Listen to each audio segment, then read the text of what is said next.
వారం రోజులు అయితే చెర్లకు నీళ్ళు వస్తాయి సార్. అని వాళ్ళు కనీసం నీళ్లు కూడా తెప్పలేదు సార్. వాళ్ళు ఎమ్మెల్యే కూడా పోయి చేసినాం. మాకు కూడా కాంగ్రెస్ పార్టీ మేము ఓట్లు వేసినాం. మాది కాంగ్రెస్ పార్టీ, నేను కూడా కాంగ్రెస్ పార్టీ పని చేసిన 40-50 డబ్బులు పెట్టినా, వాళ్ళకి ఓట్లు వేయించిన కనీసం ఎమ్మెల్యే కూడా రెస్పాన్స్ ఇస్తారు సార్. ఎమ్మెల్యే ఫోన్ చేస్తే రెస్పాన్స్ లేదు అసలుకే.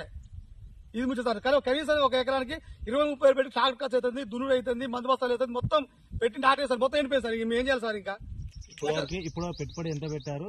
ఎకరానికి 30,000 సార్. 30,000 పడింది సార్. ఉన్నదే ఎకరం సార్.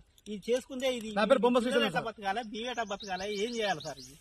ఇది తక్షణం మీరేం ఎస్ఆర్ఎస్పీ కాలం నమ్ముకొని పెట్టినాం. ఇది గతంలో మంచిగా వచ్చినాయి, పండినాయి, నడిచినాయి.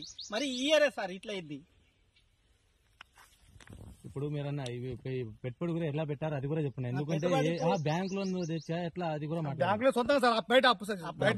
బయట అప్పు తీసుకొని పెట్టారు సార్. ఎకరానికి కూలీలకు 5,000, ట్రాక్టర్కి 6,000, మందు బస్తాలకు 3,000, పై మందు మొత్తం ఇది బిర్రు పొట్ట సార్. ఇది మొత్తం బిర్రు పొట్ట ఓటు చేతికి వచ్చేది సార్.